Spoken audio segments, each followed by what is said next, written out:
Hello students, इस video में आप लोग जो सीखेंगे, एक एग्जांपल आप लोग सीखेंगे जिसमें हमने स्क्वायर पैनल लिया हुआ है फ्लैट स्लैब का और विद ड्रॉप डिज़ाइन की जाएगी। इससे पहले जितने भी केसेस आपने देखे हैं वो विदाउट ड्रॉप में थे। ठीक है, ड्रॉप अगर आप लोगों को नहीं ध्यान है तो ड्रॉप जो होता है, हम लोग ड्रॉप प्रोवाइड क्यों करते हैं? ड्रॉप प्रोवाइड करने का मेनली रीज़न जो होता है वो ये होता है कि अगर शेयर स्ट्रेस जो है बहुत ज़्यादा हो रहा है, शेयर फोर्स बहुत ज़्यादा हो रहा है, पंचिंग शेयर ज़्यादा हो रहा है, तो चूँकि स्लैब का जो एरिया होता है वो बहुत ज़्यादा होता है, अचानक से टोटल लोड जो है वो कॉलम के छोटे से क्रॉस सेक्शनल एरिया में नहीं आ पाता है। तो हम लोग क्या करते हैं, कॉलम के पास में जो डेप्थ है वो बढ़ा देते हैं। जब डेप्थ बढ़ा देते हैं तो धीरे धीरे लोड जो है वो ट्रांसफ़र होता है। ये हमारा रीज़न है ड्रॉप प्रोवाइड करने का। वैसे तो जब आप लोग फील्ड में डिज़ाइन करेंगे तो आप लोग खुद डिसाइड करते हैं कि आपको इस पे ड्रॉप प्रोवाइड करना है या नहीं करना है किसी भी डिज़ाइनिंग में। लेकिन अगर चूँकि अभी आप लोगों को क्वेश्चन में वो बताएगा कि आपको विद ड्रॉप डिज़ाइन करना है या विदाउट ड्रॉप डिज़ाइन करना है, या विद कॉलम हेड डिज़ाइन करना है या विदाउट कॉलम हेड डिज़ाइन करना है। देखिए, डिफरेंस कुछ नहीं होता है। जब आप लोग डिज़ाइन करेंगे तो डायमेंशंस कितनी लेनी है ड्रॉप की वो सब बताऊंगी मैं। इसके अलावा अगर कॉलम हेड भी होता, विद ड्रॉप और विद कॉलम हेड भी होता, तो डिफरेंस सिर्फ इतना हो जाता है कि सपोज़ जो हमने क्रिटिकल सेक्शन लिया, उस क्रिटिकल सेक्शन पे अब पूरे स्पान में डेप्थ जो है वो पहले क्या होता था, जब हम लोग without drop and without column head का केस लेते थे तो पूरे स्पान में हमें एक सिंगल डेप्थ पे काम करना होता था। हमारे दिमाग में ये बिल्कुल हेडेक नहीं होती थी कि जो हमारा क्रिटिकल सेक्शन है उस जगह पर अवेलेबल डेप्थ कितनी है। लेकिन अब जब आपको विद ड्रॉप या विद कॉलम हेड काम करने के लिए बोला जाएगा तो आप लोगों को चेक करना होगा कि जिस सेक्शन पे जो क्रिटिकल सेक्शन हमारा आ रहा है, चाहे वो मोमेंट का हो या चाहे वो टू वे शेयर का हो, उन सभी जगहों पर हमारा अवेलेबल डेप्थ कितना है, जो कि डिपेंड करेगा लोकेशन कहाँ से कहाँ तक हमने ड्रॉप दिया हुआ है और हमारा क्रिटिकल सेक्शन कहाँ पर आ रहा है। सिर्फ यही चीज़ ध्यान रखनी होती है, बाकी डिज़ाइनिंग में कोई डिफरेंस नहीं होता है। ठीक, और कुछ रूल्स हैं जो आप लोगों को ध्यान रखने हैं। जैसे कि आप कोड में देखिए, पेज नंबर 53 में क्लॉज नंबर 31.2.2 में देखिए, उसमें ये चीज़ ऑलरेडी मेंशन है कि लेंथ ऑफ ड्रॉप जो है, जो ड्रॉप का जो लेंथ है वो length of panel in that direction divide by 3 से ज़्यादा ही होना चाहिए। ठीक, ये चीज़ ऑलरेडी कोड में गिवन है। तो जब हम लोग ड्रॉप का लेंथ कैलकुलेट करते हैं, लेंथ मतलब हम लोग एक्स डायरेक्शन की बात बोल रहे हैं, तो जब हम लोग ड्रॉप का लेंथ कैलकुलेट करने की बात बोलते हैं तो हमें क्या करना होता है, पैनल की उसी डायरेक्शन पे जिसका उतना डिस्टेंस है, उसका जितना लेंथ है पैनल का, डिवाइड बाई 3 करते हैं। अब ये बात आपको एकदम क्रिस्टल क्लियर होनी चाहिए कि सपोज़ L हमारा लेंथ है उस डायरेक्शन में, तो L/3 टोटल डिस्टेंस है, टोटल हॉरिजॉन्टल डिस्टेंस है उस ड्रॉप की। तो L/6 पार्ट ही उस पैनल में आएगा। L/6 एक साइड से, L/6 दूसरी साइड से। ठीक, इस चीज़ को आप यहाँ से देख लीजिए, एक डायग्राम बना हुआ है, उस डायग्राम में आपको सही ढंग से समझ में आएगा। जैसे देखिए, यहाँ पर देखिए, जो L/3 की बात हो रही है वो L/3 जो है वो इतना है। ठीक, ये L/3 क्या है, इतना है। तो यहाँ पे जो आ रहा है ये L/6 आएगा, इस पैनल के अंदर L/6 आएगा। ठीक, ये बात हो रही है। और जब बात होती है हाइट की, हाइट ऑफ ड्रॉप की, तो ये है हाइट ऑफ ड्रॉप। दोनों के रूल्स रेगुलेशंस हमारे पास हैं। एक चीज़ और, यहाँ पर जो डेटा आपको दिया जा रहा है वो ये बताया जा रहा है कि जो ड्रॉप का जो लेंथ है वो इससे ज़्यादा होना चाहिए। मतलब length of panel in that direction divide by 3 से ज़्यादा होना चाहिए। अब इससे ज़्यादा हम कोई भी वैल्यू लेने के लिए फ्री हैं। तो एक बहुत ही आसान सा तरीका हम लोग लेते हैं कि कॉलम स्ट्रिप कैलकुलेट करते हैं और कॉलम स्ट्रिप की थिकनेस के बराबर हम लोग विड्थ प्रोवाइड कर देते हैं। अगर वो इस क्राइटेरिया को फॉलो कर रहा है तब, मतलब कि अगर हमारा कॉलम स्ट्रिप जो है वो L/6 से, जो कॉलम स्ट्रिप की जो थिकनेस है वो L/6 से ज़्यादा है, तो हम लोग इसकी जो लेंथ ऑफ ड्रॉप जो है वो हम लोग क्या कर देते हैं, कॉलम स्ट्रिप के बराबर दे देते हैं। इसका रीज़न यही है कि जब हमें कैलकुलेट करना पड़ेगा डेप्थ की, किस सेक्शन पे कितना डेप्थ है, तो हमें इस चीज़ का हेडेक नहीं लेना होगा। हमारे लिए इजी होगा कि कॉलम स्ट्रिप में थिकनेस जो है वो टोटल थिकनेस प्लस ड्रॉप का भी थिकनेस है, और मिडिल स्ट्रिप में वही थिकनेस है जो कैलकुलेट होकर आई है थिकनेस। ठीक, इस चीज़ को ध्यान में रखा जाता है। दूसरी चीज़ जो हमें रूल्स के तौर पे रखनी है वो ये है कि लेंथ ऑफ ड्रॉप जो है, डेप्थ ऑफ ड्रॉप जो है वो टोटल डेप्थ ऑफ स्लैब का डिवाइड बाई 4 से टोटल डेप्थ ऑफ स्लैब का डिवाइड बाई 2 के बीच में कोई भी वैल्यू ली जा सकती है। ठीक, सिर्फ इतनी ही चीज़ हमें ड्रॉप के बारे में ध्यान रखनी है कि ड्रॉप की डायमेंशंस क्या होंगी, पहला चीज़। दूसरा चीज़, हमें जो भी सेक्शन लेना है उस सेक्शन पे अवेलेबल डेप्थ कितना है ये हमें ध्यान में रखना है। ठीक, अब चलिए क्वेश्चन स्टार्ट करते हैं। Design an interior panel of flat slab with panel size 6 metre multiplied by 6 metre supported by columns of size 500 mm multiplied by 500 mm। Provide suitable drop, with drop देना है। कॉलम का जो size है वो भी 500 mm by 500 mm का है, और स्क्वायर पैनल साइज़ डिज़ाइन हो रहा है 6 मीटर बाई 6 मीटर का। लाइव लोड जो है वो 4 किलोन्यूटन पर मीटर स्क्वायर दिया गया है। इसमें देखिए इन्होंने फ्लोर फिनिश के लिए लोड नहीं दिया हुआ है, तो हम अपनी ओर से 1 किलोन्यूटन पर मीटर स्क्वायर मान लेते हैं। M20 कंक्रीट और Fe415 स्टील हमें यूज़ करना है। तो हमारे पास अब ऑप्शन क्या होता है, सबसे पहला जो हमारा स्टेप होता है वो क्या होता है, calculation of depth of slab and panel drop. तो डेप्थ ऑफ स्लैब का कैलकुलेशन के वही रूल्स रेगुलेशंस हैं जो अभी तक आप लोगों ने सीखे हैं कि हम लोग जितना एरिया स्टील का, हम लोग अजम्पशन लेते हैं कि जितना एरिया स्टील का ऑलरेडी प्रोवाइड किया गया है, जितना कैलकुलेट होकर आया है वही हमने प्रोवाइड कर दिया है, और इस अजम्पशन का यूज़ करके हम FS की वैल्यू कैलकुलेट करते हैं। FY स्टील किस टाइप में दिया गया है वो वैल्यू डिपेंड करता है।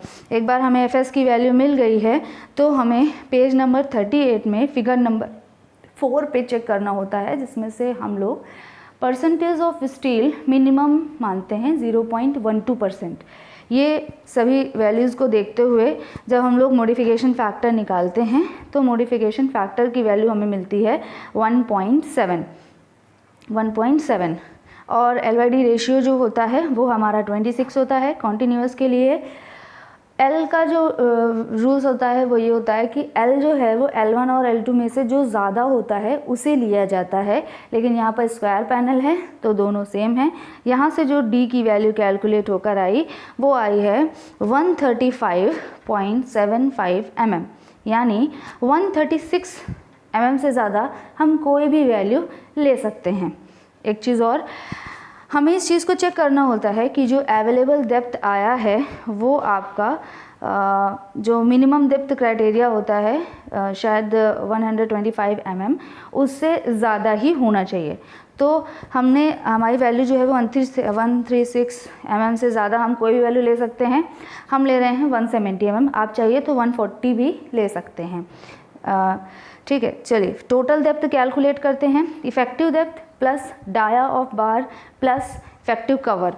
इफेक्टिव कवर हम यहाँ पर 30 ले रहे हैं, डाया ऑफ बार हम 20 मान रहे हैं सेफ साइड के लिए, और इफेक्टिव डेप्थ हमारा आया 170 mm। तो टोटल डेप्थ जो हमारा कैलकुलेट होकर आया है वो आ गया 220 mm। यहाँ तक में कोई नया रूल नहीं था। इसके बाद हमें ड्रॉप की डायमेंशंस भी लेनी होती हैं। तो ड्रॉप की जो डायमेंशंस हैं उसके अकॉर्डिंग क्या रूल होता है कि लेंथ ऑफ पैनल जो है उस डायरेक्शन में डिवाइड बाई 3, ये पूरी हॉरिजॉन्टल डिस्टेंस इसकी ड्रॉप की हम लोग लेते हैं।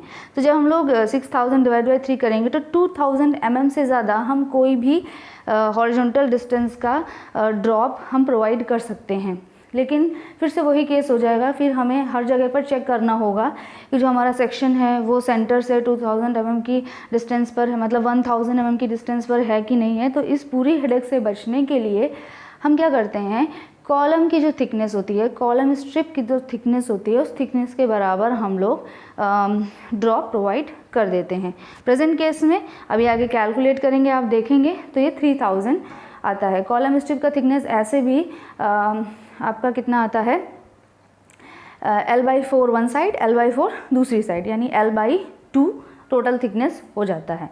ठीक, तो L/2 करेंगे तो 6000 डिवाइड बाई 2 यानी 3000 mm। तो ये टोटल 3000 mm डिस्टेंस होगा आपका कॉलम का ड्रॉप का, जो पैनल का ड्रॉप का, जिसमें से 3000 डिवाइड बाई 2 एक साइड, 3000 डिवाइड बाई 2 दूसरी साइड प्रोवाइड किया जाएगा। जहाँ तक बात आती है डेप्थ ऑफ ड्रॉप की, तो कैपिटल D डिवाइड बाई 4, और कैपिटल D जो अभी कैलकुलेट हुआ है वो है 220 डिवाइड बाई 4 से 220 डिवाइड बाई 2 तक, यानी 55 से 110 के बीच में कोई भी वैल्यू लेकर आप काम कर सकते हैं। हम जो ड्रॉप की जो डेप्थ हम मान रहे हैं वो 60 mm मान रहे हैं। ठीक, सेकंड जो स्टेप होता है वो होता है लोडिंग कैलकुलेशन। लोडिंग कैलकुलेशन में भी हमें थोड़ा ध्यान रखना होता है, क्योंकि वन बाय वन देखते हैं। Self load of flat slab, उसके कैलकुलेशन में कोई डिफरेंस नहीं होना है। उसमें हम लोगों ने क्या करना होता है, अवेलेबल डेप्थ, इसको हम लोग थोड़ा सा डिटेल में जान लेते हैं तो आप लोगों को जानने में आसानी होगी। हमारा जो यूनिट वेट होता है वो होता है 25 किलो न्यूटन पर मीटर क्यूब। इसमें हम वॉल्यूम ऑफ स्लैब का मल्टीप्लाई कर दें तो टोटल वेट हमें मिल जाएगा, और उस टोटल वेट को total cross section area, panel के क्रॉस सेक्शन एरिया में हमें डिस्ट्रीब्यूट करना होता है। तो 25 मल्टीप्लाइड बाई, हमारी डायमेंशंस क्या हैं, 6 multiplied by 6 metre by 6 metre का है पैनल हमारा, मल्टीप्लाइड बाई डेप्थ कितना है, टोटल डेप्थ लेते हैं। ये हमारा जो कैलकुलेट होकर आया, ये हमारा टोटल वेट आ गया। अब इस टोटल वेट को हमें पैनल के पूरे क्रॉस सेक्शनल एरिया में यूनिफॉर्मली हमें डिस्ट्रीब्यूट कर देना होता है। तो पूरे क्रॉस सेक्शनल एरिया जो हमारा है 6/6 का है, तो जो वैल्यू आएगी वो यही वैल्यू आएगी, यानी डेप्थ और यूनिट वेट और डेप्थ का मल्टीप्लिकेशन, जो कि हम लोगों ने यहाँ पर डायरेक्टली लिखा है। सेकंड जो देखिए, live load as it is, finish floor finish as it is रखना है। जो दूसरा जो स्टेप है देखिए, सेल्फ वेट ऑफ ड्रॉप लेना है। सेल्फ वेट ऑफ ड्रॉप, हमें वेट ऑफ ड्रॉप पहले टोटल निकालना है, फिर हमें पैनल के साइज़ में पूरी तरह से उसे डिस्ट्रीब्यूट कर देना होता है। अब पहले आप इनकी सिचुएशन समझिए कि कैसे है। ये मान लीजिए आपका पैनल का साइज़ है। इस पैनल के साइज़ में इधर साइड ये आपके ड्रॉप होंगे, ड्रॉप यहाँ पर होंगे। अगर आप ध्यान दें तो ड्रॉप का इतना पार्ट, इस ड्रॉप का इतना पार्ट, इस ड्रॉप का इतना पार्ट और इस ड्रॉप का इतना पार्ट ही एक पैनल के अंदर है। बाकी जितना पार्ट है वो दूसरे पैनल में आएगा, उस जुड़े हुए दूसरे पैनल के साथ कवर किया जाएगा। तो टोटल जो हमने जो डायमेंशंस हमने अभी कैलकुलेट की थी, वो हमने क्या कैलकुलेट की थी, 3000 mm यानी 3 मीटर, और जो डेप्थ ऑफ ड्रॉप थी वो 60 mm यानी 60 डिवाइड बाई 1000 इतना मीटर। तो देखिए ये भी आपको समझना पड़ेगा। जैसे मान लीजिए ये पैनल का एरिया है इतना, ये हमारा ड्रॉप है। अगर ये पूरी डिस्टेंस 3 मीटर है, ये पूरी डिस्टेंस 3 मीटर है, तो ये डिस्टेंस हो जाएगी 3/2, ये डिस्टेंस हो जाएगी 3/2। तो 3/2 का एक कॉर्नर पे, चारों कॉर्नर पे 4 टाइम्स मल्टीप्लाई हो जाएगा। तो ये 3/2 4 टाइम्स, ये पूरा क्या हो गया, cross sectional area of panel हो गया। इसमें आप मल्टीप्लाई कर दीजिए इसकी थिकनेस का, टोटल थिकनेस का ड्रॉप का, तो ये हो गया ड्रॉप का, टोटल ड्रॉप का वॉल्यूम। टोटल ड्रॉप के वॉल्यूम में यूनिट वेट ऑफ कंक्रीट या unit weight of RCC multiply करें तो टोटल वेट ऑफ ड्रॉप आ गया। अब इस टोटल वेट ऑफ ड्रॉप को हमें पूरे पैनल में यूनिफॉर्मली डिस्ट्रीब्यूट करना होता है। जब यूनिफॉर्मली डिस्ट्रीब्यूट करना होता है तो हम लोग डिवाइड करेंगे 6 × 6 पे। तो जो वैल्यू कैलकुलेट होकर आ रही है वो वैल्यू है 1.5 kN/m²।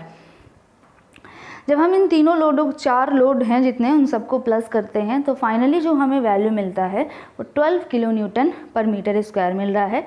इसे हम 1.5 से मल्टीप्लाई करके फैक्टर्ड में चेंज करते हैं। फैक्टर्ड में जब हमने चेंज किया तो वैल्यू हमें मिली 18 kN/m²। ठीक, अब हमें जो नेक्स्ट स्टेप होगा, थर्ड स्टेप, हमें इसमें हमें 2 वे शेयर के लिए चेक करना होगा। 2 वे शेयर के लिए चेक करना होगा तो हमारे पास, अगर आपको ध्यान हो तो जब ये जो ड्रॉप का केस प्रोवाइड किया जाता है तब हमारे पास 2 क्रिटिकल सेक्शन हो जाते हैं 2 वे शेयर के लिए। फर्स्ट क्रिटिकल सेक्शन जो होता है वो कॉलम से d/2 डिस्टेंस पर होता है और सेकेंड क्रिटिकल सेक्शन जो होता है वो ड्रॉप जहाँ से ख़त्म है वहाँ से d/2 डिस्टेंस पर। इस पूरी पेरिफेरी पे हमें 2 वे शेयर के लिए चेक करना होता है। तो सबसे पहले प्लेस पे हम लेते हैं कॉलम से d/2 डिस्टेंस पर हमने सेक्शन लिया। अब इस कॉलम से d/2 डिस्टेंस पर हमें ध्यान रखना होगा कि कहीं ये जो डेप्थ आ रही है, जो d/2 डिस्टेंस पे जो हमारा एरिया आया, उस एरिया पर अवेलेबल टोटल डेप्थ कितनी है, और उसके बाद हमें उस जगह पर अवेलेबल इफेक्टिव डेप्थ भी निकालनी होती है। तो हम देखते हैं 500 × 500 mm का ये हमारा कॉलम का एरिया है। कॉलम के एरिया से d/2 डिस्टेंस पर अगर हम कॉलम के पास में हैं तो सीधी बात है, अवेलेबल टोटल थिकनेस जो कॉलम के पास होगी वो ड्रॉप की थिकनेस के साथ होगी। तो effective depth of flat slab plus total depth of drop. Effective depth जो है वो 170 mm है और जो टोटल डेप्थ ऑफ स्लैब आया है, टोटल डेप्थ ऑफ ड्रॉप आया है वो 60 mm है। तो d/2 डिस्टेंस पे देखना है, मतलब 115 mm पर फेस, कॉलम के फेस से 115 mm की डिस्टेंस पर हमें चेक करना होगा कि अवेलेबल डिस्टेंस जो है वो कितनी है, क्योंकि टोटल थिकनेस होगी। अब देखिए ज़रा इस चीज़ को आप भी गौर करिएगा कि 500 + 115 + 115 इतनी डिस्टेंस पर कहीं हम कॉलम स्ट्रिप में तो नहीं पहुंच गए हैं, तो नहीं पहुंच रहे हैं हम। 115 प्लस करेंगे और प्लस 500, तो ये अभी भी हमारा कॉलम स्ट्रिप के अंदर ही है। कॉलम स्ट्रिप के अंदर है मतलब अवेलेबल जो टोटल डेप्थ हमने लिया हुआ है कि यहाँ पर ड्रॉप है, वो हमारा एजम्पशन सही है। तो फेस ऑफ द कॉलम पे effective depth plus depth of drop जो है उसको टोटल हमने प्लस किया तो 230 आया।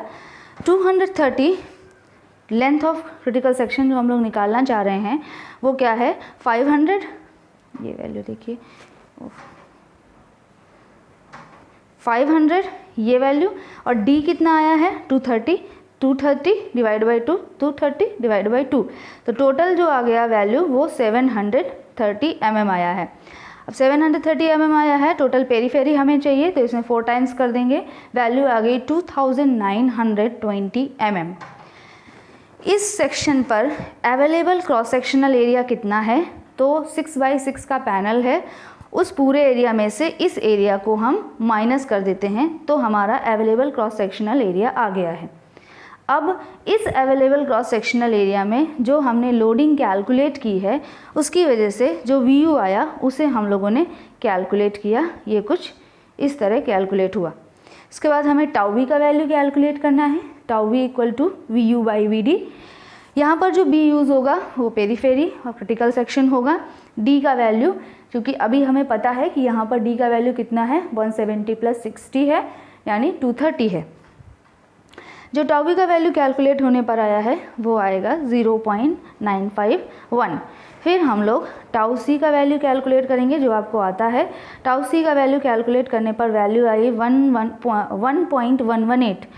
चूँकि टाउ वी का वैल्यू जो है, जो कि है 0.951, वो कम है हमारे टाउ सी डैश से, मतलब एक क्रिटिकल सेक्शन के लिए तो हमारा जो स्लैब है टू वे शेयर के लिए सेफ है। अब हम दूसरे क्रिटिकल सेक्शन पे देखते हैं। जो दूसरा क्रिटिकल सेक्शन होगा वो ड्रॉप जो है उससे d/2 डिस्टेंस पर होगा। अब ये बात क्लियर है कि ड्रॉप से आगे की बात हो रही है, मतलब अब अवेलेबल स्मॉल d यानी इफेक्टिव डेप्थ जो होगी वो कितनी होगी, 170 ही होगी। इसके लिए हमें चेक करने की भी ज़रूरत नहीं है, 170 ही होगी।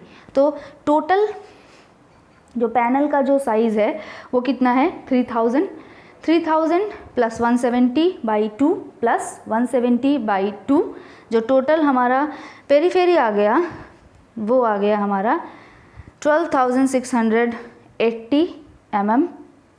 सॉरी, ये स्क्वायर नहीं होगा, ये यहाँ पर स्क्वायर नहीं होगा, ये mm में है, लेंथ होगा, ये mm में होगा, ठीक है।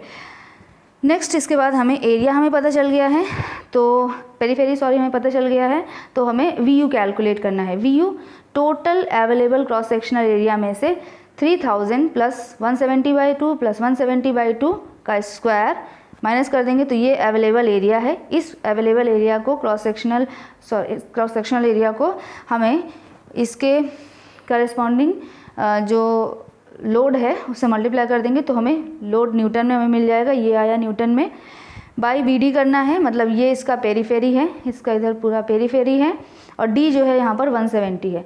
यहाँ पर जो वैल्यू आया टाउ वी का वो 0.21 आया, जो कि ऑब्वियसली 1.11 से कम है। तो यहाँ इस सेक्शन के लिए भी जो हमारा जो केस है, वो हमारा जो पैनल है वो सेफ़ है। यानी दो क्रिटिकल सेक्शन हमने चेक किए टू वे शेयर के लिए, और दोनों से ही हमारा जो पैनल आया है वो सेफ़ आया है। तो जो नेक्स्ट स्टेप है हमारा वो है calculate length and size of column strip and middle strip. ये हम लोग नेक्स्ट वीडियो में देखेंगे, ठीक है। Thank you.